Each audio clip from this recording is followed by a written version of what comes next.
The atom. ત્યારબાદ છે પ્રશ્ન નંબર 3, આઈ ખાલી જગ્યા English when you called yesterday, એટલે કે હું ઇંગ્લિશ છે એ ભણી રહ્યો હતો જ્યારે તે ગઈકાલે ફોન કર્યો હતો। એટલે કે ચાલુ ક્રિયા હતી ભૂતકાળની, ભૂતકાળની ચાલુ ક્રિયા માટે આઈએનજી વાળું રૂપ હોય એટલે option number A is the right answer. I was studying English when you called yesterday, આ રીતનું વાક્ય બનશે। ત્યારબાદ છે પ્રશ્ન નંબર 4, સંધિ છોડો પ્રાતઃ કાળ એટલે કે સાંજનો સમય, એટલે કાળ તો આવે તે અકાળ એવું કંઈ આવે જ નહીં, એટલે અકાળવાળા બધા વિકલ્પો ખોટા પડે, એટલે આમાં નકરું કાળવાળું જ વિકલ્પ સાચો પડે। પ્રાતર વત્તા કાળ એ પ્રાતઃકાળનું સંધિ છોડેલી છે। ત્યારબાદ છે પ્રશ્ન નંબર 5, તાજેતરમાં અવસાન પામનાર ધીરુભાઈ ઠાકરને કયા એવોર્ડથી સન્માનિત કરવામાં આવ્યા? તો ભાઈ જે તે વખતે કરંટમાં રહેલો આ પ્રશ્ન હતો। ધીરુભાઈ ઠાકરને તે વખતે પદ્મભૂષણ 2014માં પદ્મભૂષણ એવોર્ડથી સન્માનિત કરવામાં આવેલા હતા। અને હવે કેવું પૂછાય, તાજેતરમાં મોહમ્મદ માકનનું નિધન થયું હોય તો આ રીતનો પ્રશ્ન પૂછાય કે ભાઈ તાજેતરમાં અવસાન પામનાર મોહમ્મદ માકનને કયા વર્ષે પદ્મભૂષણ એવોર્ડ મળેલો? તો 1986માં મોહમ્મદ માકનને પદ્મભૂષણ મળેલો। ત્યારબાદ છે 1986માં નહીં આવે, તેમને પદ્મભૂષણ એવોર્ડ મળેલો જ નથી મોહમ્મદ માકનને। રણજીતરામ સુવર્ણચંદ્રક 2007માં મળેલો અને 2018માં સાહિત્ય ગૌરવ પુરસ્કાર મળેલો હતો। અને ઈલાબેન ભટ્ટની વાત કરીએ તો તેઓનું પણ તાજેતરમાં નિધન થયું હતું। 1977માં તેમને રોમન મેક્સેસે એવોર્ડ મળેલો। ત્યારબાદ પદ્મ વિભૂષણ 1986માં પદ્મ વિભૂષણ અને 1985માં પદ્મશ્રી મળેલો। આ રીતના પ્રશ્ન પૂછાઈ શકે। ત્યારબાદ છે પ્રશ્ન નંબર 6, કરેંગે યા મરેંગે ભારતના કયા આંદોલનનો નારો હતો? તો બે વારંવાર આ રિપીટ થાય છે પ્રશ્ન। કરેંગે યા મરેંગેનું જે સૂત્ર છે એ હિન્દ છોડો ચળવળ અથવા તો ભારત છોડો આંદોલનમાં આ નારો ગુંજેલો હતો। ત્યારબાદ છે પ્રશ્ન નંબર 7, રશિયા ઇઝ ધ ખાલી જગ્યા કન્ટ્રી ઇન ધ વર્લ્ડ। તો ભાઈ આ એક ડિગ્રીનો પ્રશ્ન છે ઇંગ્લિશ ગ્રામરનો। ધ હારે હંમેશા EST વાળું રૂપ જ આવે, એટલે આવો ઓપ્શન તમને એકમાં જ દેખાય છે, ઓપ્શન નંબર એમાં ER વાળું નહીં આવે, 2 વાળું નહીં આવે, કારણ 2 હોય તો અહીંયા પાછળ પણ 2 વાળું આવે, 2 એટલે અહીં કે પાછળ 2 નથી। ત્યારબાદ અહીંયા ED વાળું ન આવે કારણ કે આ ડિગ્રીનું વાક્ય છે, એટલે option number A is the right answer, the plus EST। આખું વાક્ય શું બનશે? Russia is the largest country in the world, એટલે કે દુનિયામાં સૌથી વિશાળ એવો દેશ એ રશિયા છે। ત્યારબાદ છે પ્રશ્ન નંબર 8, શબ્દ સમૂહ માટે એક શબ્દ આપો। સ્થાન પરથી હટાવી દીધેલ વ્યક્તિ, તો એને શું કહેવામાં આવે છે? તો એને પદચ્યુત કહેવામાં આવે છે। સ્થાન પરથી હટાવી દીધેલ વ્યક્તિને પદચ્યુત કહેવામાં આવે છે। અને કોઈ વ્યક્તિ ઉપરના હોદ્દા હોય, ઉપરના હોદ્દા ઉપર હોય, એને કોઈ નીચેના હોદ્દા પરથી ડિપ્રોમોશન કરવામાં આવે એટલે એને શું કહેવામાં આવે? અપકર્ષ કહેવામાં આવે। આવું પણ કદાચ પૂછાઈ જાય તો ધ્યાને લઈ લેવું। ત્યારબાદ છે પ્રશ્ન નંબર 9, કરંટ અફેરનો એક પ્રશ્ન છે। ગુજરાતમાં કયા સ્થળે 600 મેગાવોટ ધરાવતો સૌર ઉર્જા સંચાલિત પાવર પ્લાન્ટ નાખવામાં આવેલો? તો એ ચારણકા, પાટણમાં જે ચારણકા ખાતે સૌર ઉર્જા સંચાલિત જે તે સમયે પ્લાન્ટ નાખવામાં આવેલો, 600 મેગાવોટનો પ્લાન્ટ હતો। આઈ થિંક 1450 મેગાવોટનો પ્લાન્ટ નાખવામાં આવેલો સૌ પ્રથમ, પણ ત્યારબાદ પણ નાખવામાં આવેલો છે 600 મેગાવોટનો। ત્યારબાદ છે પ્રશ્ન નંબર 10, ગુજરાતી શબ્દ શોધો। ઇન્ડિજેનસ એટલે કે આ ઇંગ્લિશ શબ્દ છે એનું ગુજરાતી ભાષાંતર કરવાનું છે, ઇન્ડિજેનસ। તો ઇન્ડિજેનસ એટલે તે દેશનું થશે, શું થશે? તે દેશનું થશે, એટલે કે તમને શબ્દાર્થ પણ આવડવા જોઈએ। ત્યારબાદ છે 11મો પ્રશ્ન, વિરુદ્ધાર્થી શબ્દ આપો। સાવધ, તો ભાઈ સાવધનો વિરુદ્ધાર્થી ગાફેલ થશે, શું થશે? ગાફેલ। આ બધા શબ્દો છે એ GCRT આધારિત તમને પૂછાય છે, જોયું ને આ શબ્દ આપેલો છે GCRTમાં। ત્યારબાદ છે પ્રશ્ન નંબર 12, સૂર્યના કિરણો વડે રોગોની સારવારને શું કહેવામાં આવે છે? તો ભાઈ એને આપણે હિલિયોથેરાપીના નામ તરીકે ઓળખાવી શકીએ છીએ। આને લગતો આપણે સ્પેશિયલ એક વિડીયો બનાવેલો છે વિજ્ઞાનની વિવિધ શાખાઓનો, તેમાં આ પ્રશ્ન આપણે કવર થઈ ગયેલો છે। જો તમે હજુ એ વિડીયો ન જોયો હોય તો તેની લિંક ઉપર આઈ બટન પર આપી દઉં છું, તો બધા મિત્રો એ વિડીયોને જોઈ લેજો। ત્યારબાદ છે 13મો પ્રશ્ન, શુદ્ધ પાણીનો સૌથી વિશ્વસનીય સ્ત્રોત કયો છે? તો ભાઈ શુદ્ધ પાણીનો સૌથી વિશ્વસનીય સ્ત્રોત આમ ગણીએ તો વરસાદ આવે, પણ ફાઇનલ આન્સર કીમાં ઓપ્શન નંબર ઈ આપેલો છે, એટલે કે એક પણ નહીં. એવો ટીક કર્યો હોય એનું સાચું પાડ્યું, કારણ કે નદી અને કૂવો પણ એક વિશ્વસનીય સ્ત્રોત પણ કહી શકાય શુદ્ધ પાણીનો, એટલે આમાં ઈ વિકલ્પ સાચો આપેલો હતો. અને જો જોવા જઈએ તો વરસાદ આમાં જવાબ આવવો જોઈએ. ત્યારબાદ છે 14મો પ્રશ્ન, વિરુદ્ધાર્થી શબ્દ આપો. રચનાત્મક, તો ભાઈ આ રચનાત્મક છે એટલે કે કોઈ રચના કરવી તો એનું ખંડન કરવું, એટલે કે ખંડનાત્મક, એનું વિરુદ્ધાર્થી શબ્દ થશે. Option number B is the right answer. ત્યારબાદ છે એક ગણિતનો પ્રશ્ન આવેલો છે 15મો પ્રશ્ન, નળ એ ટાંકી 6 કલાકમાં ભરે છે અને નળ બી 9 કલાકમાં ટાંકી ભરે, બે એક હારે નળ ખોલવામાં આવે તો ટાંકી ભરાતા કેટલો સમય લાગે? તો ભાઈ નળ એ 6 કલાક અને નળ બી 9 કલાક, એટલે કે આ બેનો લસા કેટલો થાય? 18 થાય. તો 6 × 6 = 12, 6 તેરીને 18, એટલે કે અહીં 3 અને 2, 3 અને 2નો અહીંયા તમને ગુણોત્તર જોવા મળે, એટલે ટોટલ 5 થાય. તો 18/5, એટલે કે 5 તેરી 15, એટલે કે અહીં 3, એટલે કે 3 વાળો ઓપ્શન અહીંયા છે. ઓપ્શન નંબર સી ઇઝ આપણા માટે રાઈટ આન્સર થશે. 3.6 જવાબ આવશે. ત્યારબાદ છે પ્રશ્ન નંબર 16, અલ્હાબાદમાં નીચેનામાંથી કઈ નદીઓનો સંગમ થાય છે? તો ભાઈ અલ્હાબાદ એટલે કે પ્રયાગરાજમાં ગંગા અને યમુનાનો સમાવેશ થાય છે. મેં તમને અગાઉ કીધું ને કે ભાઈ એક સ્ટેપ તમને આગળનો પ્રશ્ન પૂછાય છે, તો પંચાયત 2022માં આનો આ જ પ્રશ્ન પૂછો, પણ કેવી રીતે પૂછો કે ભાઈ પ્રયાગરાજમાં ગંગા, યમુના અને ત્રીજી કઈ નદીનો સંગમ થાય છે? તો આમાં સરસ્વતી નદીનો સંગમ થતો હતો, બરોબર. એટલે આ રીતના તમને એક સ્ટેપ આગળના પ્રશ્નો પૂછાય છે હવેની પરીક્ષામાં. ત્યારબાદ છે 17મો પ્રશ્ન, કયો વિકલ્પ સાચો છે? જીર્ણ પ્લસ ઉદ્ધાર એટલે શું થાય? જીર્ણોદ્ધાર થશે, પણ આમાં વિકલ્પ ઈ ફાઇનલ આન્સર કીમાં આપેલો હતો, કારણ કે આવો શબ્દ જ નથી જીર્ણોદ્ધાર. જીર્ણોદ્ધાર આ રીતે કદાચ લખાય છે, જીર્ણોદ્ધાર, બરોબર. એટલે પણ કારણ કે અહીંયા રસોઈ છે તો આમાં પણ રસોઈ જવાબ આવવો જોઈએ, કારણ કે આમાં એ પણ જવાબ આવી શકે છે. એટલે આમાં એ વિકલ્પ જેને ટીક કર્યો હોય એ સાચો પડે, અને સાચો જવાબ આ આવવો જોઈએ, પણ આમાં પ્રશ્નમાં જ ભૂલ હતી. જો આમાં જીર્ણ આમ લખ્યું હોત તો આ જવાબ એ આપણો સાચો બને, અને બી જવાબ કોઈ દી સાચો બને જ નહીં, કારણ કે એવો શબ્દ જ નથી જીર્ણોદ્ધાર વાળો. ત્યારબાદ છે પ્રશ્ન નંબર 18, માય બ્રધર ઇઝ ખાલી જગ્યા ધેન મી. તો ભાઈ આ પણ એક ડિગ્રીનો પ્રશ્ન છે, કમ્પેરેટિવ ડિગ્રીનો. તો ભાઈ કમ્પેરેટિવ ડિગ્રી હોય તો ER પ્લસ ધ્યાન આવે, અથવા તો મોર વત્તા ધ્યાન આવી શકે છે. તો ER વાળું એક જ રૂપ છે, ટોલર ધ્યાન. આમાં ટોલ નહીં આવે, શોર્ટ નહીં આવે, અને બિગ પણ ન આવે. તો આમાં આખું વાક્ય શું બને? My brother is taller than me, એટલે કે મારો ભાઈ એ મારી કરતાં ઊંચો છે. ત્યારબાદ છે પ્રશ્ન નંબર 19, ચૂંટણી સમયે મતદાન કરનાર વ્યક્તિના ડાબા હાથની પ્રથમ આંગળી પર કરવામાં આવતી ટપકાની શાહીમાં કયા રસાયણનો ઉપયોગ કરવામાં આવે છે? એટલે કે આપણે જે ચૂંટણી સમયે જે આપણને ખબર કે શાહી હોય, એ શાહીમાં કયું એવું રસાયણ વપરાય છે? તો એ સિલ્વર નાઇટ્રેટ નામનું રસાયણ વપરાય છે. એટલે કે કઈ હાથમાં? ડાબા હાથની પ્રથમ આંગળીમાં આ ટપકું કરવામાં આવે છે, જેથી તમને 24 કલાક અથવા તો વધારે સમયમાં એ ટપકું નીકળતું જ નથી, કારણ કે એમાં સિલ્વર નાઇટ્રેટ નામનું રસાયણ આવેલું હોય છે. અને તમને સામાન્ય વિજ્ઞાનમાં રોજબરોજની જિંદગીમાં જે આપણે જે વિજ્ઞાન જોવા મળે છે એવા જ પ્રશ્નો પૂછાય છે. જો તમે અહીંયા આ રીતનું તમને પ્રશ્ન પૂછેલો છે. ત્યારબાદ છે પ્રશ્ન નંબર 20, નીચેનામાંથી કઈ જોડણી સાચી છે? તો ભાઈ આમાં કઈ જોડણી સાચી છે? તો પ્રતિ આ રીતે કોઈ દી નહીં લખાય, પ્રતિ. હવે આ બે પ્રતિ વધ્યા, અને ધ્વનિ આ રીતે કોઈ દી ન લખાય, એટલે option number B is the right answer. બેમાં રસવઈ આવશે, પ્રતિ ધ્વનિ. ત્યારબાદ છે પ્રશ્ન નંબર 21, ગણિતનો પ્રશ્ન છે પાછો, જોઈએ.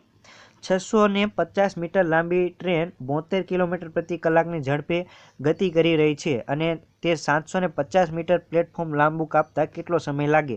તો ભાઈ આમાં બે અંતર આપણે આમાં એક તો ટ્રેનનું અંતર આવે અને એક તો પ્લેટફોર્મનું અંતર આવે, એટલે બેનો સરવાળો કરીએ 650 અને 750નો, તો 1400 કિલોમીટર 1400 મીટર એ લાંબુ એ અંતર થઈ ગયું, અને ઝડપ કેટલી છે? 72 કલાક, એટલે આપણને શું મળે? સમય મળે. હવે આ આપણને આપેલું છે કિલોમીટર પ્રતિ કલાકમાં, અને આપણે શોધવાનું શું છે?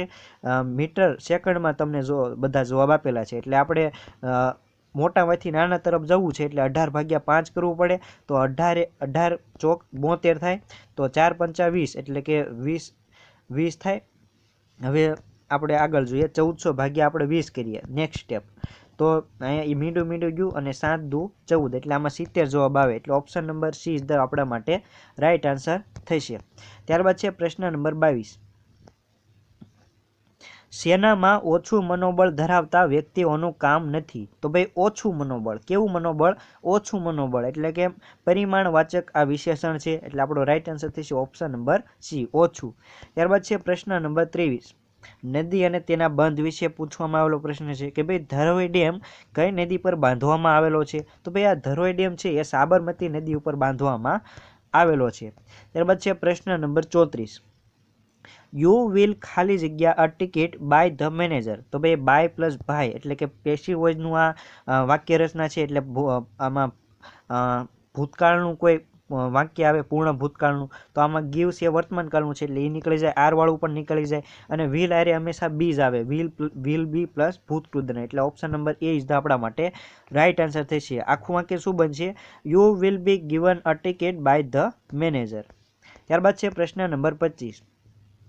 પંચાયતી રાજની સ્થાપના સૌ પ્રથમ રાજસ્થાનના કયા જિલ્લામાં થઈ? તો ભાઈ આ પંચાયતી રાજ છે એની સ્થાપના રાજસ્થાનમાં ભારતમાં સૌ પ્રથમ કરવામાં આવી અને નાગોર જિલ્લામાં બગોદરા ગામ ખાતેથી કરવામાં આવેલી છે. 24 એપ્રિલને આપણે પંચાયતી રાજ દિવસ તરીકે ઉજવીએ છીએ, બરોબર, યાદ રાખજો. ત્યારબાદ છે પ્રશ્ન નંબર 26. ગણિતનો પ્રશ્ન છે પાછો કે ભાઈ બે સંખ્યા 3:5ના ગુણોત્તરમાં છે. જો દરેકમાંથી 9 બાદ કરવામાં આવે તો નવો ગુણોત્તર 12:23 થાય છે. તો તે સંખ્યા કઈ છે? તો ભાઈ આવું પ્રકારનો જે પ્રશ્ન પૂછાય એ આપણે વિકલ્પ ઉપરથી કરીશું. તો ભાઈ બે સંખ્યા છે, બરોબર, એ 3:5ના ગુણોત્તરમાં છે. તો આપણે વિકલ્પમાં જોઈએ 3:5ના ગુણોત્તરમાં કોણ કોણ છે? તો ભાઈ 20 તેરી 60, બરોબર, આ 3 ગુણોત્તર થયો અને 20 50 100 એટલે આ ગુણોત્તર આમાં ઓપ્શન નંબર એમાં સેટ થતો નથી, એ નહીં આવે. ત્યારબાદ છે 15 એટલે કે 5 તેરી 15 અને 55 25 એટલે કે અહીંયા 28 આપેલા છે એટલે ઓપ્શન નંબર બી પણ નહીં આવે, એ બી નહીં આવે. હવે જોઈએ પછી છે 34, કેટલા તેરી 34 થાય? 15 એકા 15, 15 દુ 30, એ પણ નહીં આવે, આમાં સેટ થતું નથી, આ ગુણોત્તર જ સેટ થતો નથી. હવે ઓપ્શન નંબર ડીમાં જોઈએ 11 તેરી 33 અને 11 પંચા 55 એટલે કે ઓપ્શન નંબર ડીમાં 3:5નો ગુણોત્તર સેટ થાય છે એટલે option number D is the આપણા માટે રાઈટ આન્સર થશે. આવું ટૂંકમાં જ પતાવી દેવાનું પરીક્ષામાં. ત્યારબાદ છે પ્રશ્ન નંબર 27. અંગ્રેજી શબ્દ શોધો. સનાતન. સનાતન એટલે શાશ્વત એટલે કે હયાત હોય એવી વસ્તુ. તો આમાં તમે વિકલ્પમાં જુઓ એન્ડિંગ એટલે ખતમ થઈ જાય એ વસ્તુ નો આવે. ટેમ્પરરી એટલે કે ખતમ થઈ જાય, હાવ ટૂંક સમય માટે જ હોય એટલે એ પણ ખતમ થઈ જાય. ત્યારબાદ છે બ્રીફ એટલે એ ટૂંકું થાય, સંક્ષિપ્ત થાય, એ પણ નો આવે એટલે વધ્યું શું? ઓપ્શન નંબર સી એટર્નલ એટલે શાશ્વત એટલે કે હયાત રહે એવું. એટલે option number she is the આપણા માટે રાઈટ આન્સર. સનાતન એટલે શું થાય? એટર્નલ થશે. નંબર 28. પારકી આસ સદા નિરાશ કહેવતનો અર્થ આપો. તો ભાઈ પારકી આસ સદા નિરાશ આનો અર્થ થશે બીજા ઉપર આધાર રાખવો એ નકામો છે એટલે આપણો રાઈટ આન્સર થશે ઓપ્શન નંબર સી.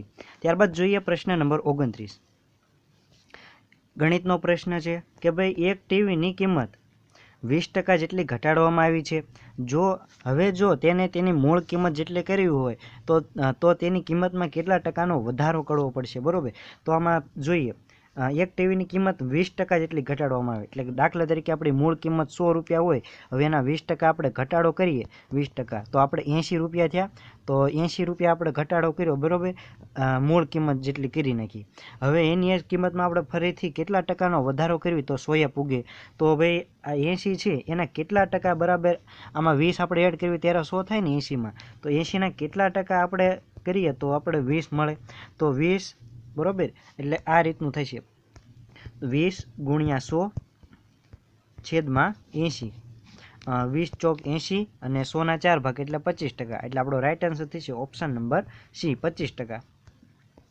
ત્યારબાદ છે પ્રશ્ન નંબર 30. નીચેની સંખ્યાઓની સરેરાશ શોધો. તો આપણને સંખ્યા આપેલી છે એની સરેરાશ શોધવાની છે. તો સરેરાશ કઈ રીતે મળશે? તો સરેરાશ કુલ જે સંખ્યા છે એનો સરવાળો ભાગ્યા કુલ જેટલી સંખ્યા હોય એ છેદમાં લખવાની. તો આપણે પહેલાં 3 આંકડાની સંખ્યા છે એનો સરવાળો કરીએ તો 100 105 એટલે 205 અને 205 પ્લસ 206 એટલે 411. તો 411 છે. ત્યારબાદ છે 088, ત્યારબાદ છે 091, ત્યારબાદ છે અને થોડુંક આઘું લઈ લઈએ.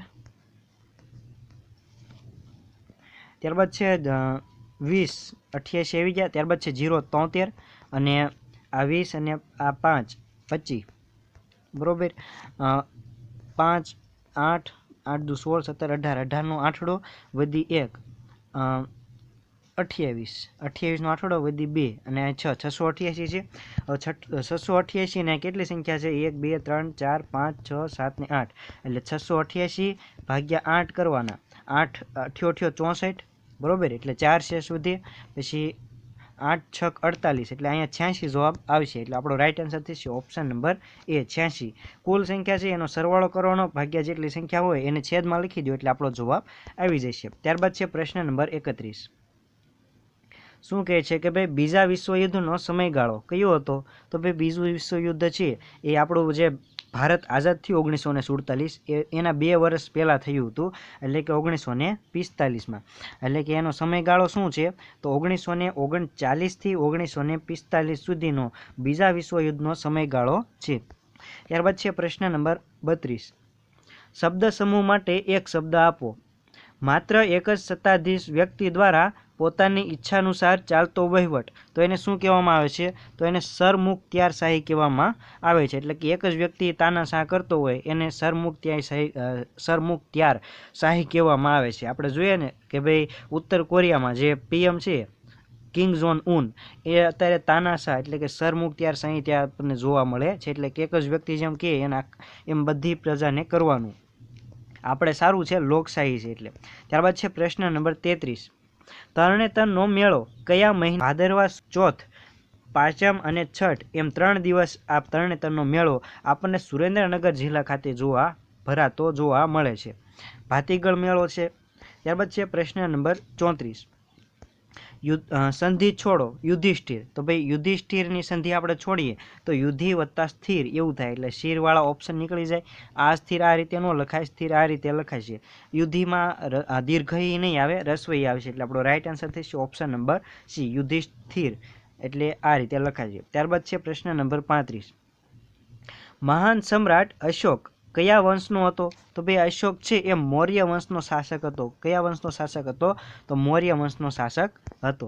ત્યારબાદ છે પ્રશ્ન નંબર 36. કપાસના વાવેતર માટે કેવા પ્રકારની જમીન વધારે અનુકૂળ છે? તો ભાઈ કપાસ છે એ કેવા પ્રકારની જમીનમાં વધારે જોવા મળે છે? તો કાળી જમીન એ વધારે કપાસને અનુકૂળ આવે છે, માફક આવે છે કાળી જમીન. કપાસ માટે ગુજરાતમાં કાનમ પ્રદેશ ખૂબ જ જાણીતો છે બરોબર. ભરૂચની આસપાસનો જે વિસ્તાર છે એ કાનમ પ્રદેશ તરીકે ઓળખાય છે. જે દરિયાઈ પટ્ટો છે તળ ગુજરાતમાં એને કાનમ પ્રદેશ કહેવાય છે. ત્યારબાદ છે 37મો પ્રશ્ન. નીચેના પૈકી ક્યાં જ્યોતિર્લિંગ નથી? તો ભાઈ આપણને ખબર છે કે ભાઈ જ્યોતિર્લિંગ ક્યાં ક્યાં સ્થળે છે? તો સોમનાથ અને ત્રંબકેશ્વરની આપણને ખબર છે. એટલે 1 અને 2 હોય એવો ઓપ્શન આપણે જવાબમાં નહીં આવે. તો 1, 2 એટલે ઓપ્શન સી નહીં આવે. આમાં 1 છે ડીમાં એટલે આ પણ નહીં આવે, અને 2 આમાં બીમાં છે તો વધુ એક જ ઓપ્શન નંબર એ. 3 અને 4માં જ્યોતિર્લિંગ આવેલા નથી, એટલે કે ગંગોત્રી અને યમનોત્રીમાં આપણને જ્યોતિર્લિંગ 12 જેટલા જ્યોતિર્લિંગ છે એ આ સ્થળે આવેલા નથી. સોમનાથ અને ત્રંબકેશ્વરમાં આવેલા છે. ત્યારબાદ છે શબ્દકોશના ક્રમનો પ્રશ્ન નંબર 38. શબ્દકોશના ક્રમ પ્રમાણે ગોઠવો. મોસમ, નયન, મૃણાલ અને નિબિડ. તો ભાઈ શબ્દકોશના ક્રમ મુજબ પ્રથમ ન આવે તો ન વાળા ઓપ્શન નંબર બી અને ડીમાં છે, અને 2 ઓપ્શન અહીંયા સરખા છે, નયન અને નિબિડ. હવે આપણે મમાં જોવું પડે. મમાં શું આવે? તો પહેલાં મૃ આવે. તો આપણો રાઈટ આન્સર થશે ઓપ્શન નંબર ડી. કઈ રીતે મૃ આવે? તો આમાં મ પ્લસ રૂ છૂટું પાડો એટલે મૃ બને, અને પછી છે મો બરોબર, એટલે ઓ છૂટો પાડવાનો. હવે કઈ રીતે? તો અ, આ, ઈ, ઉ, પછી અહીંયા રૂ આવશે, પછી એ આવે, પછી અઈ આવે, અને પછી ઓ આવે, એટલે પહેલાં રૂ આવશે બરોબર. મૃણાલ પછી મોસમ આવશે. એટલે આપણો રાઈટ આન્સર થશે ઓપ્શન નંબર ડી. ત્યારબાદ છે 39મો પ્રશ્ન. શબ્દ સમૂહ માટે એક શબ્દ આપો. પાછળ આવનારું. તો એને પાછળ આવનારું એને શું કહેવામાં આવે છે? તો એને અનુગામી કહેવામાં આવે છે. આપણે આ અનુજ જેવો શબ્દ છે. અનુજ એટલે નાનો ભાઈ, કે જે પાછળથી જન્મેલ જે સંતાન છે એને અનુજ એટલે કે નાનો ભાઈ કહેવામાં આવે છે. અને જે પહેલાં જન્મેલો હોય એને અગ્રજ અથવા તો મોટો ભાઈ કહેવામાં આવે છે, અથવા તો એને આપણે પુરોગામી તરીકે પણ ઓળખવી શકીએ. પણ આમાં જવાબ શું આવશે? પાછળ આવનારું એટલે અનુગામી. ત્યારબાદ છે પ્રશ્ન નંબર 40. ખૂબ સમજાવટ પછી એ માન્યો. ક્રિયા વિશેષણ શોધો. તો ભાઈ ક્રિયા વિશેષણ એટલે જે ક્રિયાપદ છે એના અર્થમાં વધારો કરે એને ક્રિયા વિશેષણ કહેવાય. તો સમજાવવું એક ક્રિયા થઈ, સમજાવટ, એના અર્થમાં વધારો આ ખૂબ એ કરે છે, એટલે કે ખૂબ સમજાવટ પછી એ માન્યો. સમજાવટ તો કરી પણ કેટલી? ખૂબ સમજાવટ પછી તે માન્યો. એટલે આપણો રાઈટ આન્સર થશે ઓપ્શન નંબર સી, ખૂબ સમજાવટ પછી. ત્યારબાદ છે પ્રશ્ન નંબર 41. 2560ના 40% એટલે કેટલા થાય? તો ભાઈ આપણે આમાં હેઠે 100 આવશે એટલે બે મીંડા તો ઉડી જ જવાના છે. તો 4 × 6 = 24 એટલે છેલ્લે એકમનો અંક 4 આવે એટલે આ ઓપ્શન નીકળી જાય, એ અને બી. હવે બેમાં ઓપ્શન 4 છે, બરોબર. હવે આમાં સીધો ગુણાકાર જ કરાય. 4 × 6 = 24 એટલે 24નો ચોગડો વધી 2, 5 × 20 2 22નો બગડો વધી 2, 5 4 × 2 = 8, 9 10 એટલે 1024. એટલે આપણો રાઈટ આન્સર થશે ઓપ્શન નંબર ડી. 41માં શું આવશે? 1024. ત્યારબાદ છે પ્રશ્ન નંબર 42. સુથારનું મન બાવળીએ. કહેવતનો અર્થ આપો. તો ભાઈ સુથારનું મન બાવળીએ એટલે સુથાર એ નકરું લાકડું જ જોતો હોય, એટલે લાકડું, બરોબર, એટલે એનો હિત અથવા તો સ્વાર્થ જોતો હોય. તો દરેક વ્યક્તિ પોતાના હિત જોવે છે, એટલે આપણો રાઈટ આન્સર થશે ઓપ્શન નંબર બી. આ એક કહેવત છે કે ભાઈ સુથારનું મન બાવળે એટલે કે દરેક વ્યક્તિ પોતાનું હિત જ જોતો હોય છે. ત્યારબાદ છે પ્રશ્ન નંબર 43. કન્ઝ્યુમર પ્રાઇસ ઇન્ડેક્સ એટલે કે સીપીઆઈ, આ જે સીપીઆઈ રેન્કિંગ છે, ઇન્ડેક્સ છે, એમાં સૌથી વધુ ભાર કોના ઉપર આપવામાં આવે છે? તો એ ખોરાક ઉપર આપવામાં આવે છે. અર્થશાસ્ત્રનો પ્રશ્ન છે, યાદ રાખજો, પૂછાઈ જાય કે ભાઈ સીપીઆઈમાં સૌથી વધુ ભાર શેના ઉપર મૂકવામાં આવે છે? તો ખોરાક ઉપર મૂકવામાં આવે છે. ત્યારબાદ છે 44મો પ્રશ્ન. બંધારણમાં કેટલી અનુસૂચિ છે? તો ભાઈ બંધારણમાં કુલ 12 જેટલી આપણને અનુસૂચિ અથવા તો પરિશિષ્ટ જોવા મળે છે. 22 જેટલા ભાગ છે, 22 જેટલી ભાષા છે, 12 જેટલી યાદી છે. ત્યારબાદ છે 444+ અનુચ્છેદ છે, બરોબર. આવું બધું આપણે બેઝિક એક બંધારણનો વિડીયો બનાવેલો છે, તે જોઈ લેજો, ઉપર આઈ બટન પર લિંક આપું છું. ત્યારબાદ છે પ્રશ્ન નંબર 45. ગુજરાતના રાજ્યપાલનું નામ શું છે? તો ભાઈ જે તે વખતે આ કરંટ અફેરનો પ્રશ્ન હતો, તેમાં જવાબ આવતો હતો ડૉક્ટર કમલા બેનિવાલ. પણ હાલમાં ગુજરાતના જે રાજ્યપાલ છે એ આચાર્ય દેવવ્રત છે. કોણ છે? આચાર્ય દેવવ્રત છે. કોણ છે? આચાર્ય દેવવ્રત. ત્યારબાદ છે પ્રશ્ન નંબર 46. શબ્દકોશના ક્રમ પ્રમાણે ગોઠવો. તો ભાઈ પાછું એક શબ્દકોશ ક્રમનો પ્રશ્ન આવેલો છે. તેજ, તુલા, તાંડવ અને તિમિર. તો પહેલાં તા વાળું આવશે એટલે તી વાળું નીકળી જાય, આ તે વાળું નીકળી જાય. જો આમાં બે ઓપ્શન સરખા છે, તાંડવ અને તિમિર. ત્યારબાદ છે તે પહેલાં ન આવે, પહેલાં તું આવે, એટલે આપણો રાઈટ આન્સર થશે ઓપ્શન નંબર સી, તાંડવ, તિમિર, તુલા અને તેજ. આ રીતેનો ક્રમ થશે. ત્યારબાદ છે 47મો પ્રશ્ન, બંધારણનો પ્રશ્ન છે કે ભાઈ નીચેનામાંથી કઈ અખિલ ભારતીય સેવા નથી? તો ભાઈ આમાં કઈ એવી સેવા છે કે જે અખિલ ભારતીય સેવામાં સમાવેશ કરવામાં આવેલો નથી? વારંવાર આ પ્રશ્ન પરીક્ષામાં પૂછાય છે. તો ભારતીય વિદેશ સેવા છે અખિલ ભારતીય સેવા નથી. બાકી વન સેવા હોય, પ્રશાસકીય સેવા હોય કે પોલીસ સેવા હોય, એ અખિલ ભારતીય સેવાઓમાં સમાવેશ કરવામાં આવે છે. ત્યારબાદ છે પ્રશ્ન નંબર 48. કોઈ પણ વસ્તુની સંપૂર્ણ છબી જોવા માટે સાદા કાચનું કદ તે વસ્તુ કરતાં ઓછામાં ઓછું કેટલું હોવું જોઈએ? તો ભાઈ એવું આ કાચ છે એનું કદ કેટલું હોય તો આપણને કોઈ વસ્તુની સંપૂર્ણ છબી જોવા મળે? તો અડધા જેટલું હોય તો એ આપણને સંપૂર્ણ છબી જોવા મળે છે. જો કાચનું વજન 50% જેટલું હોય તો આપણને વસ્તુની છબી સંપૂર્ણ રીતે જોઈ શકીએ છીએ. ત્યારબાદ છે પ્રશ્ન નંબર 49. Find the correct spelling. રિકમેન્ડનું આપણને સાચો સ્પેલિંગ આપેલો કે પૂછેલો છે. તો રેકમેન્ડનો સ્પેલિંગ યાદ રાખવો હોય તો પહેલાં આપણે રેકોર્ડ યાદ રાખવું પડે. રેકોર્ડમાં જુઓ આ રીતનો REC છે, બરોબર. ત્યારબાદ છે ડબલ M યાદ રાખવાના, ડબલ M, પછી છે END એટલે કે એન્ડ એટલે કે સમાપ્ત કરી દેવાનું, એટલે કે REC ડબલ M END. આવો વિકલ્પ ક્યાં છે? તો ઓપ્શન નંબર સીમાં છે. રેક, ત્યારબાદ છે રેકો, ત્યારબાદ છે ડબલ M, પછી END, રેકોમેન્ડ. આ રીતનો સ્પેલિંગ થશે. ત્યારબાદ છે પ્રશ્ન નંબર 50, ગણિતનો પાછો પ્રશ્ન આવેલો છે કે ભાઈ 200 મીટરની રેસમાં એ બીને 10 મીટરથી હરાવે છે અથવા તો 2 સેકન્ડથી હરાવે છે, તો બીની ઝડપ કેટલી? તો ભાઈ આમાં મેં ઘણો પ્રયાસ કર્યો પણ આનો જવાબ થોડોક ન આવ્યો. જો તમને ખ્યાલ હોય તો આનો તમે ગણતરી સાથેનો જવાબ તમે મને ટેલિગ્રામમાં મૂકી શકો છો. આમાં ફાઇનલ આન્સર તો છે 100/19 મીટર પ્રતિ સેકન્ડ બીની ઝડપ થાય છે. જો આવડતો હોય તો તમે નીચે કોમેન્ટ પણ કરી શકો છો. ત્યારબાદ છે પ્રશ્ન નંબર 51, આંખ મીચાઈ જવી રૂઢિપ્રયોગનો અર્થ આપો. તો ભાઈ આંખ મીચાઈ જવી એટલે અવસાન થવું અથવા તો મૃત્યુ પામવું, એટલે આપણો રાઈટ આન્સર થશે ઓપ્શન નંબર ડી. ત્યારબાદ છે પ્રશ્ન નંબર 52, નીચેનામાંથી કયો વિકલ્પ અવયવી ભાવ સમાસનું ઉદાહરણ છે? તો અવયવી ભાવ સમાસ છે એમાં અવયવો પાડવામાં આવતા હોય છે અથવા તો ક્રિયા વિશેષણ દર્શાવવામાં આવે છે, એટલે પહેલાં એમાં એક શબ્દ અલગ પડતો હોય. તો જુઓ આમાં આ જીવન છે એટલે કે સંપૂર્ણ જીવન, એટલે option number A is the આપણા માટે રાઈટ આન્સર થશે. બરોબર, આ રીતના પ્રશ્નો તમને પૂછાતા હોય છે. અથવા તો નવજીવન હોય તો નવજીવન એટલે નવું જીવન, એટલે આ અગાઉ શબ્દ છે એ અવયવી ભાવ એટલે કે અવયવ પડ્યો. બરોબર, આ અવયવી ભાવ સમાસનું ઉદાહરણ છે. પણ ફાઇન્ડ ધ કરેક્ટ સ્પેલિંગ, તો આપણને કરેક્ટ સ્પેલિંગ શોધવાનું કીધેલું છે. ગેરંટી, ગેરંટી કઈ રીતે લખાય? તો જુઓ આમાં આ રીતે લખાય છે GUA, ત્યારબાદ છે RANTEE,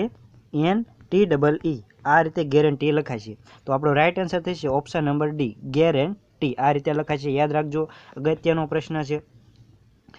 ત્યારબાદ છે પ્રશ્ન નંબર 54, એક મેદાનનું માપ 25 મીટર ગુણ્યા 16 મીટર છે, તેમાં 20 સેન્ટીમીટર ગુણ્યા 10 સેન્ટીમીટરની ઈંટો વાપરવાની છે, તો તે માટે કેટલી ઈંટોની જરૂર પડશે? તો આવા પ્રકારનો દાખલો હોય અથવા તો કોઈ મોટા ગોળામાંથી નાની નાની ગોળીઓ બનાવવાની હોય લોખંડની, ગમે તે પ્રકારનું મોટી વસ્તુમાંથી નાની વસ્તુ કંઈક બનાવવાની હોય અથવા તો કોઈ કૂવો ગાળીને ગાળ છે એમાંથી કંઈક નવી વસ્તુ બનાવવાની હોય, તો એ તમામ માટે એક જ છે કે જે મોટું વસ્તુ હોય ઉપર રાખવાની અને નાની વસ્તુને નીચે રાખવાની છે. તો આમાં આપણને મીટરમાં આપેલું છે ને અહીંયા સેન્ટીમીટરમાં આપેલું છે, તો સૌથી પહેલાં મીટરમાંથી આપણે સેન્ટીમીટરમાં ફેરવવાનું. તો 25 ગુણ્યા 100 એટલે 2500 સેન્ટીમીટર થઈ જાય, ગુણ્યા અહીંયા 1600 સેન્ટીમીટર થઈ જશે, છેદમાં 20/10 એટલે આ આપણો જવાબ મળી જશે ડાયરેક્ટ. આ 2 મીંડા ગયા, અહીંથી ને 2 મીંડા ગયા, અહીંયા 8 આવશે, 25 × 8 200 એટલે આપણે આમાં જવાબ આવશે 20,000, એટલે આપણો રાઈટ આન્સર થશે ઓપ્શન નંબર એ 20,000. ત્યારબાદ છે પ્રશ્ન નંબર 55, ઓ ઈશ્વર ભજ્યે તને મોટું છે તુજ નામ, ગુણ તારા નિત ગાયે થાય અમારા કામ. ઉપરની પંક્તિમાંનો છંદ જણાવો. તો આમાં છંદ ઓળખાવાનું છે. તમે નીચે જોઈ શકો છો કે ભાઈ બધા માત્રા મેળ છંદના છે, એટલે આપણામાં માત્રા ગણવાની રહેશે. તો અહીંયા 2, અહીંયા 3, 4, 5, 6, 7, 8, 9, 10, 11, 12 અને 13. તો ભાઈ પહેલા ચરણમાં 13 એટલે કે આમાં ઓપ્શન નંબર ડી જવાબ આવશે, દોહરો. કારણ કે હરિગીતમાં 28 માત્રા હોય પહેલા ચરણમાં, દોહરામાં 13 માત્રા હોય, ચોપાઈમાં આવે 15 માત્રા પહેલામાં અને અહીંયા આવે 37 માત્રા, એટલે આપણો રાઈટ આન્સર થશે ઓપ્શન નંબર ડી, દોહરા છંદનું આ ઉદાહરણ છે. ત્યારબાદ છે પ્રશ્ન નંબર 56, અમૃતા નવલકથા કોના દ્વારા રચવામાં આવેલી છે? તો ભાઈ અમૃતા નવલકથા છે એ રઘુવીર ચૌધરી દ્વારા રચવામાં આવેલી છે. 2015માં રઘુવીર ચૌધરીને જ્ઞાનપીઠ એવોર્ડ મળેલો હતો તેમના સમગ્ર સાહિત્ય બદલ, અને 1985માં માનવીની ભવાઈ નામની કૃતિ માટે પન્નાલાલ પટેલને પણ જ્ઞાનપીઠ એવોર્ડ મળેલો હતો. મનુભાઈ રાજારામ પંચોળી દર્શક ઉપનામ ધરાવે છે. 85 મોરબીના તેઓ વતની છે. સુરેશ જોશીની વાત કરીએ તો છિન્નપત્ર નામની પ્રથમ નવલિકા આઈ થિંક આપેલી છે આધુનિક. બરોબર, ત્યારબાદ છે પ્રશ્ન નંબર 57, ચા કરતાં કેટલી ગરમ વાક્યમાંનો અલંકાર જણાવો. તો ભાઈ ચા કરતાં કેટલી ગરમ હોય તો ભાઈ આમાં અન્યોક્તિ અલંકાર આવશે, કારણ કે જે મૂળ વાત છે એને પરોક્ષ રીતે રજૂ કરવામાં આવે તો ત્યારે અન્યોક્તિ અલંકાર બનતો હોય છે, જેમાં મુખ્ય વાત છુપાવવામાં આવે છે અને એક વસ્તુ દ્વારા બીજી વસ્તુનું વર્ણન કરવામાં આવે છે. જો અહીં ચાના ઉદાહરણથી આપણને કેટલીની વાત કરવામાં આવેલી છે, એટલે અન્યોક્તિ અલંકાર બનશે. ત્યારબાદ છે પ્રશ્ન નંબર 58, એક ગણિતનો પ્રશ્ન છે, જોઈએ. 10 છોકરાઓ અથવા 20 છોકરીઓ એક કાર્ય 10 દિવસમાં સમાપ્ત કરે છે. જો હવે 10 છોકરાઓ અને 20 છોકરીઓ હારે મળીને કાર્ય કરે તો કેટલા દિવસમાં કાર્ય સમાપ્ત થાય છે? તો 10 છોકરાઓ અથવા 20 છોકરીઓ 10 દિવસ, એટલે કે 10 છોકરા છે બરાબર આપણે 20 છોકરીઓ કહી શકીએ, બરોબર. 10 છોકરા બરાબર આપણે 20 છોકરીઓ કહી શકીએ છીએ. હવે બે ભેગા થાય તો 10 છોકરા અને 20 છોકરીઓ, એટલે આપણે 20 છોકરીઓને આપણે 10 છોકરા કહી શકીએ. તો 10 છોકરા પ્લસ 10 છોકરા એટલે 20 છોકરા થયા. તો ભાઈ 10 છોકરા છે એ 10 દિવસમાં કામ કરતા હોય તો 20 છોકરા એ 5 જ દિવસમાં પતાવી દે, એટલે આપણો રાઈટ આન્સર થશે ઓપ્શન નંબર ડી, બરોબર. નો સમજાય તો ફરી એકવાર તમે પોઝ કરીને જોઈ લેજો. ત્યારબાદ છે પ્રશ્ન નંબર 59. સેવા સંસ્થાના સ્થાપક કોણ હતા? તો ભાઈ સેવા સંસ્થા છે એના સ્થાપક છે ઈલાબેન ભટ્ટ. તાજેતરમાં ઈલાબેન ભટ્ટનું નિધન થયું છે. સેવાનું પૂરું નામ તેમને પૂછાય તો સેલ્ફ એમ્પ્લોયડ વુમન એસોસિએશન તેમનું પૂરું નામ છે. ઈલાબેન ભટ્ટનો જન્મ અમદાવાદ ખાતે થયો હતો. ક્યાં આગળ? અમદાવાદમાં થયો હતો. આટલી વસ્તુ યાદ રાખજો. અને અગાઉ આપણે ઈલાબેન ભટ્ટ વિશે થોડી ઘણી માહિતી મેળવી લીધી આ વિડીયોમાં. ત્યારબાદ છે પ્રશ્ન નંબર 60. ચિરંજીવી યોજનાનો મુખ્ય ઉદ્દેશ્ય શું છે? તો ભાઈ ચિરંજીવી જે યોજના છે એનો હેતુ છે માતા મૃત્યુ દરમાં ઘટાડો કરવાનો અને માતા આરોગ્યની સુધારણા કરવાનો છે. ત્યારબાદ છે પ્રશ્ન નંબર 61. પાછો ગણિતનો એક પ્રશ્ન આવેલો છે. એક કુટુંબમાં 6 વ્યક્તિઓ છે, તેમની હાલની સરેરાશ ઉંમર 25 વર્ષ છે, તો 5 વર્ષ પછીની સરેરાશ ઉંમર કેટલી થાય? તો સરેરાશ બરાબર કેટલા થાય? સરેરાશ એટલે જે કુલ ઉંમરનો સરવાળો ભાગ્યા જે વ્યક્તિ છે એ કરવાના થાય, એટલે આપણને સરેરાશ ઉંમર મળે. તો 25 × 150 એ હાલની ઉંમરનો સરવાળો છે. એમાં 5 વર્ષ પછીનો સરવાળો એડ કરવી તો 6 વ્યક્તિ છે અને 5 વર્ષ પછી એટલે 30 વર્ષ થયા, એટલે 180 એ 5 વર્ષ પછીની ઉંમરનો સરવાળો થાય. હવે કેટલા વ્યક્તિ છે? તો 6 વ્યક્તિ છે. તો 6 × 5 = 30, 6 × 36, 6 × 13 = 18, બરોબર. એટલે 18 થાય અને 30, એટલે કે 6 વર્ષ પછીની 5 વર્ષ પછીની સરેરાશ ઉંમર કેટલી થાય? 30 વર્ષ થાય. એટલે આપણો રાઈટ આન્સર થશે ઓપ્શન નંબર ડી. ત્યારબાદ છે પ્રશ્ન number 62. He will not stop playing ખાલી જગ્યા હી. તો ભાઈ ક્વેશ્ચન ટેગ ઇંગ્લિશનો પ્રશ્ન છે, તો અહીં વિલ નોટનું શોર્ટ ફોર્મ શું થાય? તો વિલ જ થશે, કારણ કે નોટ આપી દીધું છે એટલે નોટવાળા ઓપ્શન એક નહીં આવે. એટલે આપણો રાઈટ આન્સર થશે ઓપ્શન નંબર બી. ત્યારબાદ છે પ્રશ્ન નંબર 63. સમાનાર્થી શબ્દ આપો. તુષાર. તો ભાઈ આ તુષારનો સમાનાર્થી શું થાય? તો તુષારનો સમાનાર્થી શબ્દ થાય છે ઝાકળ થાય છે. શું થાય છે? તો ઝાકળ એ તુષારનો સમાનાર્થી શબ્દ છે. ત્યારબાદ છે 64મો પ્રશ્ન. Find the opposite word obscure. બરોબર. આ ઓબ્સ્ક્યોર છે એટલે શું થાય? તો અસ્પષ્ટ થાય. તો અસ્પષ્ટનું આપણને વિરુદ્ધાર્થી શબ્દ પૂછેલું છે. તો અનક્લિયર એટલે અસ્પષ્ટ, તો આ તો ન આવે કારણ કે એનો સમાનાર્થી છે. ત્યારબાદ છે પઝલિંગ એટલે ગૂંચવણ ભર્યું, આ પણ એનો સમાનાર્થી થઈ શકે અસ્પષ્ટ. ત્યારબાદ ક્રિપ્ટિંગ એટલે શું થાય? તો ક્રિપ્ટિંગ એટલે ગુપ્ત થાય, એટલે કે જે સ્પષ્ટ ન હોય એવું ગુપ્ત, એટલે આ પણ ન આવે. એટલે આપણો રાઈટ આન્સર શું થશે? Option number C. ક્લિયર એટલે શું થાય? ઓબ્સ્ક્યોર એટલે કે સ્પષ્ટ થાય. નહીં ક્લિયર એટલે સ્પષ્ટ થાય અને ઓબ્સ્ક્યોર એટલે અસ્પષ્ટ થાય, એટલે કે વિરુદ્ધાર્થી શબ્દ થાય છે, બરોબર. યાદ રાખજો. ત્યારબાદ છે 65મો પ્રશ્ન. સમાનાર્થી શબ્દ આપો. સોમ. તો સોમનો સમાનાર્થી શબ્દ છે ચંદ્ર. ચંદ્ર એ સોમ, એટલે બે સમાનાર્થી શબ્દ થઈ છે. સોમ કયો, ચંદ્ર કયો, શશી કયો, આ બધા ચંદ્રના સમાનાર્થી શબ્દ છે. ચાંદો પણ છે. ત્યારબાદ છે પ્રશ્ન નંબર 66. ભારતમાં સહાયકારી યોજનાનો અમલ કરાવનાર અંગ્રેજ ગવર્નર જનરલ કોણ હતા? તો ભાઈ વેલેસ્લીની સહાયકારી યોજના આપણે નામ સાંભળેલું હોય, તો વેલેસ્લી દ્વારા સહાયકારી યોજનાનો અમલ કરાવેલો હતો. એટલે ઓપ્શન બી ઇઝ ધ આપણા માટે રાઈટ આન્સર થશે. ત્યારબાદ છે પ્રશ્ન નંબર 67. રાજ્યસભામાં કેટલા સભ્યોની નિયુક્તિ રાષ્ટ્રપતિ દ્વારા કરવામાં આવે છે? તો અલગ અલગ ક્ષેત્રના રાષ્ટ્રપતિ દ્વારા 12 જેટલા જે સભ્યો છે એ રાજ્યસભામાં નિમણૂક કરવામાં આવે છે. એટલે આપણો રાઈટ આન્સર થશે ઓપ્શન નંબર એ, 12 સભ્યો. ત્યારબાદ છે 68મો પ્રશ્ન. નીચેનામાંથી કયા વાઇસરોએ બંગાળનું વિભાજન કર્યું? તો ભાઈ બંગાળના ભાગલા લોર્ડ કર્ઝન દ્વારા 1905માં કરવામાં આવેલા. ક્યારે? 1905માં. કોના દ્વારા? લોર્ડ કર્ઝન દ્વારા. ભંગ આંદોલન પણ 1905માં થયેલું. ત્યારબાદ છે પ્રશ્ન નંબર 69. ફોટોગ્રાફીના કામ માટે નીચેનામાંથી કયું રસાયણ ઉપયોગી છે? તો ભાઈ રોજબરોજના જીવનમાં ઉપયોગી એવું વિજ્ઞાન, સામાન્ય વિજ્ઞાન પૂછેલું છે. તો ભાઈ આપણે ફોટોગ્રાફી હોય એમાં કયું રસાયણ ઉપયોગી સાબિત થાય છે? તો સિલ્વર બ્રોમાઇડ નામનું જે રસાયણ છે એ ફોટોગ્રાફી ક્ષેત્રમાં ઉપયોગી થાય છે. અને ઇમ્પોર્ટન્ટ પ્રશ્ન છે, યાદ રાખજો, આ પ્રશ્ન રિપીટ થઈ શકે છે, અગત્યનો છે. ત્યારબાદ છે 70મો પ્રશ્ન, પાછો એક ગણિતનો પ્રશ્ન આવેલો છે. એક વ્યક્તિ છે, બરોબર, એ સ્કૂટર રિપેર કરતા 12 કલાક લાગે છે અને બી વ્યક્તિને સ્કૂટર રિપેર કરતા 6 કલાક લાગે છે. હવે બે ભેગા મળે તો કેટલા કલાકમાં સ્કૂટર રિપેર કરી નાખે? તો આની એક શોર્ટકટ છે, ઉપર જેટલી કલાક છે એનો ગુણાકાર અને હેઠેનો સરવાળો. 12 6 કેટલા થાય? 72 થાય. અને 12 ને 6 કેટલા થાય? 18 થાય. તો 18 એક 18, 18 દુ 36, 18 તેરી 54 અને 18 ચોક 72. તો 4 કલાકમાં બે ભેગા મળીને કામ પતાવી દેશે. એટલે આપણો રાઈટ આન્સર થશે ઓપ્શન નંબર ડી, 4 કલાક. ત્યારબાદ છે પ્રશ્ન નંબર 71. જો 5 વર્ષ પહેલા પંચાયત ભંગ થાય તો કેટલા સમયગાળામાં ચૂંટણી કરવી અનિવાર્ય છે? તો જો જે મુદત કેટલી હોય પંચાયતની? 5 વર્ષની હોય. તો ભાઈ 5 વર્ષ પહેલાં જ આ પંચાયત ભંગ થઈ જાય તો કેટલા સમયગાળામાં આપણે ફરીથી ચૂંટણી કરવી જોઈએ? એ ફરજિયાત છે. તો 6 મહિનાની અંદર ચૂંટણી થઈ જવી જોઈએ. એટલે આપણો રાઈટ આન્સર થશે ઓપ્શન નંબર એ, પંચાયતી રાજનો પ્રશ્ન હતો. ત્યારબાદ છે પ્રશ્ન નંબર 72. મહેશ શાંતિથી ઊભો છે તો આમાં ક્રિયા વિશેષણ શોધો. તો ક્રિયાના અર્થમાં વધારો કરે, ઊભો રહેવાની ક્રિયા છે એના અર્થમાં શું વધારો કરે છે? તો શાંતિથી એ ઊભો છે. ઊભો તો છે પણ કેવી રીતે? શાંતિથી ઊભો છે. એટલે આપણો રાઈટ આન્સર થશે ઓપ્શન નંબર એ, શાંતિથી એ ક્રિયા વિશેષણ છે. ત્યારબાદ છે પ્રશ્ન નંબર 73. પાછો એક ગણિતનો પ્રશ્ન આવ્યો છે. તો જોઈ લઈએ.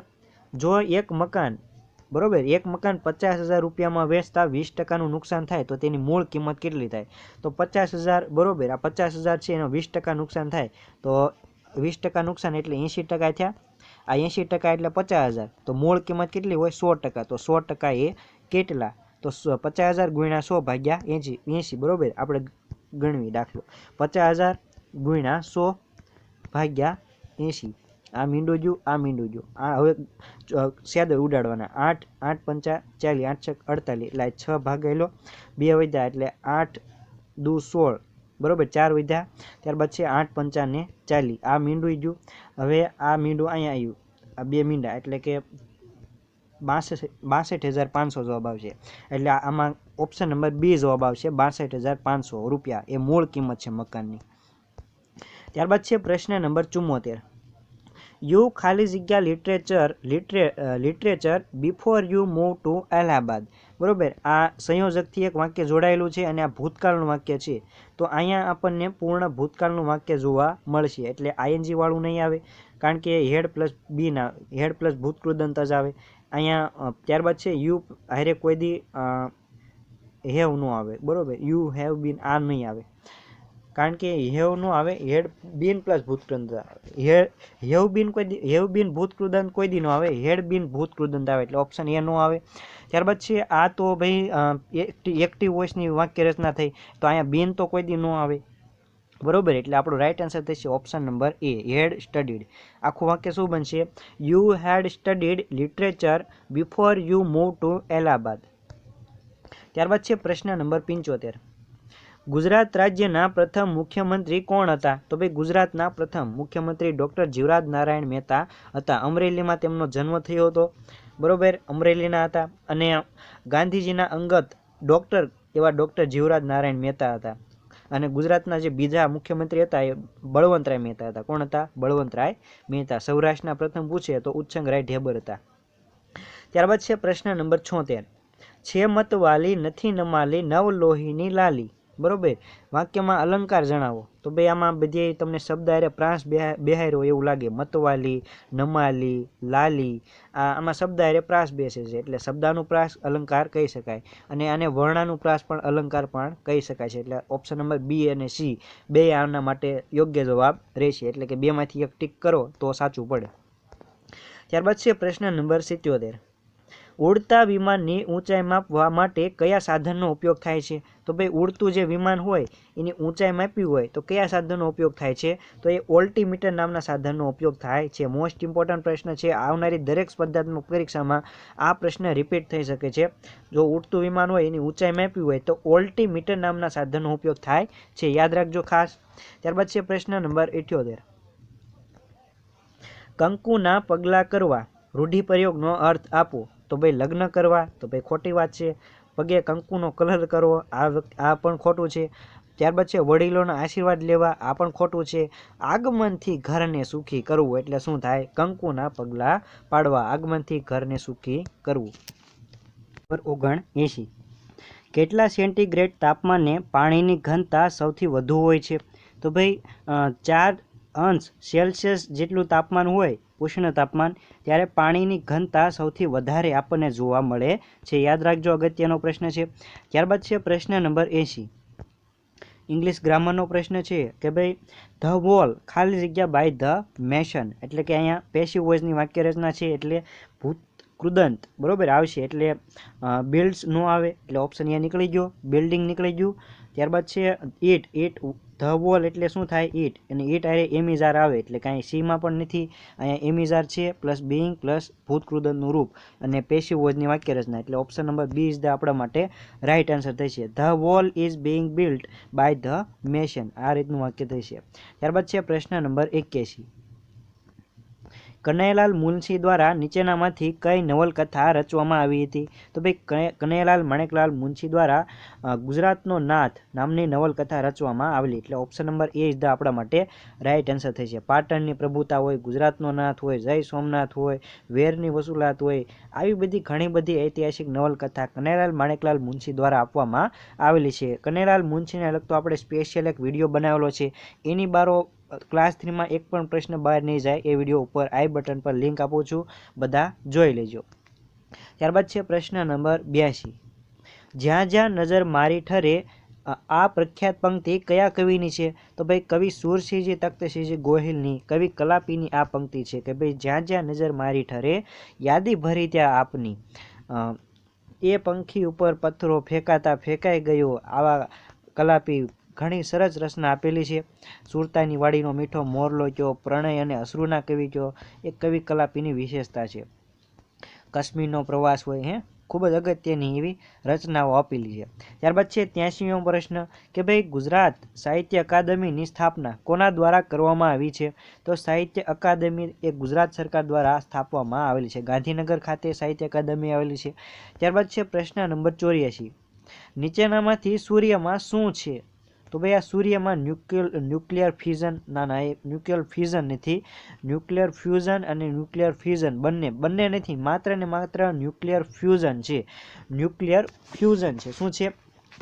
ન્યુક્લિયર ફ્યુઝન છે કે જે સૂર્યને અથવા તો બીજા તારાને શક્તિ પૂરી પાડે છે, ન્યુક્લિયર ફ્યુઝન.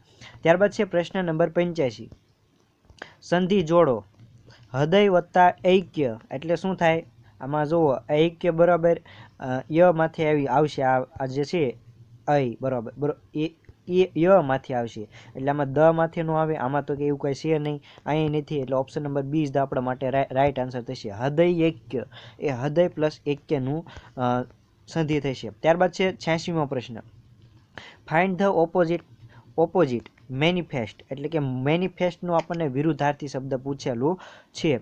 મેનિફેસ્ટ એટલે શું થાય? મેનિફેસ્ટ એટલે શું થાય? અસ્પષ્ટ અથવા તો અદ્રશ્ય બરોબર, એવું કાંઈક થાય છે. એક જ મિનિટ. મેનિફેસ્ટ એટલે શું થશે? મેનિફેસ્ટ એટલે પ્રગટ થશે. શું થશે? પ્રગટ એટલે કે જોઈ શકાય એવું. અને એમ્બીજીએસ એટલે શું થશે? એટલે કે અસ્પષ્ટ, એટલે આપણો રાઈટ આન્સર થશે ઓપ્શન નંબર ડી, એ વિરુદ્ધાર્થી શબ્દ થશે. વિઝિબલ એટલે સ્પષ્ટ, એવિડન્ટ એટલે પુરાવો કે જે જોઈ શકાતો હોય, અને નોટિશિયેબલ એટલે કે નોંધનીય હોય તેવું, એટલે કે મેનિફેસ્ટનું વિરુદ્ધાર્થી એમ્બીજીએસ થશે. ત્યારબાદ છે પ્રશ્ન નંબર 87. નીચેનામાંથી કઈ જોડણી ખોટી છે? તો આમાંથી ખોટી જોડણી આપણે શોધવાની છે. આશીર્વાદ, આ જોડણી સાચી છે. ત્યારબાદ છે ગૃહિણી, આ પણ જોડણી સાચી છે. ખાત મુહૂર્ત, આ પણ જોડણી સાચી છે. પણ આ બદનક્ષી નામની જોડણી સાચી નથી. બદનક્ષી આમ લખાશે, બદનક્ષી, આમાં દીર્ઘઈ આવશે. એટલે આપણો રાઈટ આન્સર થશે ઓપ્શન નંબર ડી. ત્યારબાદ છે પ્રશ્ન નંબર 88, વેદો તરફ પાછા વળો આ સૂત્ર કોના દ્વારા આપવામાં આવેલ છે? તો ભાઈ સ્વામી દયાનંદ સરસ્વતી દ્વારા વેદો તરફ પાછો વળોનું સૂત્ર આપવામાં આવેલું છે. સત્યાર્થ પ્રકાશ નામનો ગ્રંથ સ્વામી દયાનંદ સરસ્વતી દ્વારા લખવામાં આવેલો છે. ટંકારા મોરબી ખાતે જન્મેલા છે. ત્યારબાદ છે પ્રશ્ન નંબર 89, ગણિતનો પ્રશ્ન પાછો આવ્યો કે ભાઈ એક વ્યક્તિ એક સ્કૂટર 4500 રૂપિયામાં ખરીદે છે અને તેની ઉપર 1500 રૂપિયા જેટલો ખર્ચ કરે છે. એટલે કે 4500નું સ્કૂટર ખરીદ્યું અને ખર્ચ કર્યો એટલે કે ખરાજાત, એટલે કે 6000 એનું ટોટલ થયો. 6000માં એને સ્કૂટર પડ્યું. હવે 9000માં એ વેચી દે એટલે કે એને 3000નો શું થયો? નફો થયો. કેટલા ઉપર? 6000 ઉપર. તો 3000 ભાગ્યા 6000 ગુણ્યા 100 એટલે આપણને શું મળે? નફો મળે, ટકામાં મળે. એટલે 2 મીંડા ગયા, આમ 2 મીંડા ગયા, આ મીંડું ગયું, આ મીંડું ગયું. 6 પંચા ને 30 એટલે કે 50% જેટલો આપણને નફો જોવા મળે છે આ સ્કૂટર ઉપર. એટલે ઓપ્શન સી ઇઝ ધ આપણા માટે રાઈટ આન્સર. ત્યારબાદ છે પ્રશ્ન નંબર 90, સીતારામ શબ્દ છે એનો સમાસ ઓળખાવો. તો સીતારામ એટલે સીતા અને રામ એટલે કે અને વિગ્રહ એટલે આપણને કયો સમાસ મળશે? તો આપણને સમાસ મળશે દ્વંદ્વ સમાસ. કયો મળશે? દ્વંદ્વ સમાસ મળશે. ત્યારબાદ છે 91મો પ્રશ્ન, સંધિ જોડો મનસ પ્લસ વ્યાપાર એટલે શું થાય? મનોવ્યાપાર થાય. શું થાય? મનોવ્યાપાર થાય. એટલે આપણો રાઈટ આન્સર થશે ઓપ્શન નંબર બી, મને વ્યાપાર નો આવે, મનુ નો આવે. છે પ્રશ્ન નંબર 92, અમુક રકમ 7 વર્ષ માટે સાદા વ્યાજે મૂકતા 84% વધી જાય છે તો વાર્ષિક વ્યાજનો દર કેટલો હશે? તો ભાઈ આમાં જોવું પડશે. વ્યાજ એટલે વ્યાજ મુદ્દલ, બરોબર. વ્યાજ મુદ્દલ એટલે મુદ્દલ પ્લસ વ્યાજ એવું કંઈક થાય છે. તો આમાં જોઈએ PRN છેદમાં 100. હવે વ્યાજ મુદ્દલ એટલે કે 84/100 અને પી તો આપણે શોધવાનું છે. પી ગયા, અહીંયા 100 ગયા. તો આર એટલે વ્યાજનો દર, વ્યાજનો દર એટલે કે નંબર ઓફ યર એટલે કે એ શોધવાનું છે આપણે. અને એન એટલે આપણને 7 વર્ષ આપેલા છે, બરોબર. એટલે 7 એટલે કે હવે જોઈએ આર અને 7 બરાબર 84. હવે આ છેદમાં જાય તો 7 12 7 ને 84 એટલે કે વ્યાજનો દર કેટલો થાય? 84% જેટલો થાય. થોડોક અઘરો દાખલો હતો એટલે ધ્યાન રાખજો. ત્યારબાદ છે 93મો પ્રશ્ન, ગુજરાત વિદ્યાપીઠની સ્થાપના કોણે કરી હતી? તો ભાઈ ગુજરાત વિદ્યાપીઠની સ્થાપના મહાત્મા ગાંધી દ્વારા 1920માં કરવામાં આવેલી. યાદ રાખજો, આ સાલ પણ આ વખતે તાજેતરમાં પંચાયત 2022માં પૂછાઈ ગઈ છે. ત્યારબાદ છે 94મો પ્રશ્ન, રૂઢિપ્રયોગનો અર્થ આપો. પેટ આપવું. તો ભાઈ પેટ આપવું એટલે શું થાય? આપણી જે સિક્રેટ વાત હોય એ કોકને કહી દેવી. રહસ્ય જણાવી દેવું. એટલે option number she is the આપણા માટે રાઈટ આન્સર થશે. અગત્યનો રૂઢિપ્રયોગ છે, યાદ રાખજો. પેટ આપવું એટલે શું થાય? રહસ્ય જણાવી દેવું.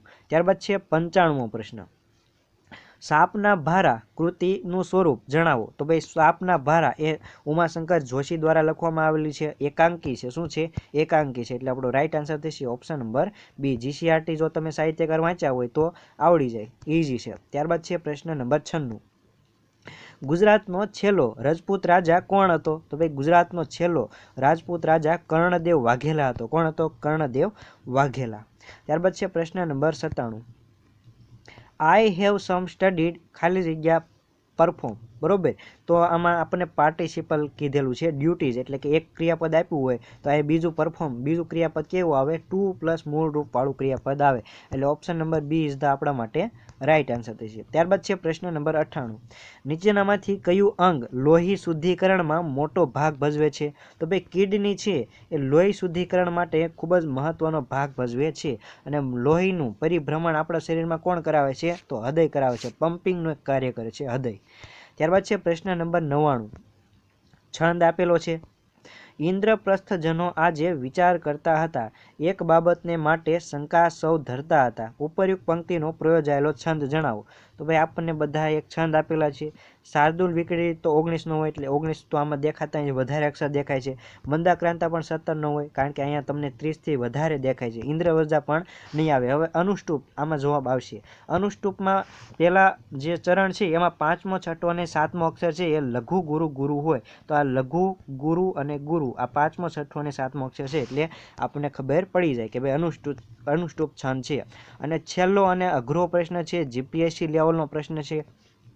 કે ભાઈ 5 પેન 8 રબર 11 પેન્સિલ ની કિંમત 80 છે, 3 પેન 5 રબર 7 પેન્સિલની કિંમત 50 છે, તો 1 પેન 1 રબર અને 1 પેન્સિલની કિંમત કેટલી હોય? તો આમાં તમને સમીકરણ આધારિત પ્રશ્ન છે.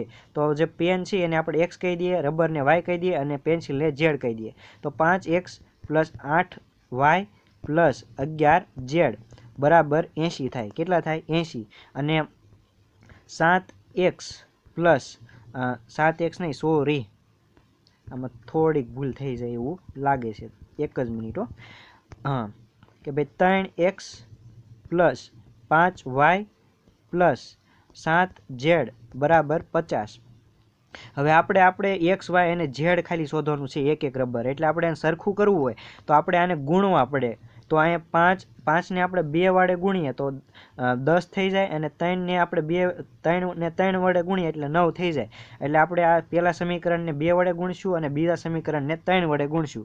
તો હવે આ જોઈએ આમાં શું જવાબ આવશે. તો અહીં 5ના આપણે 10x થઈ જશે, પ્લસ 8ના શું થઈ જશે? 8ના 16y થઈ જશે, અને 11ના શું થઈ જશે?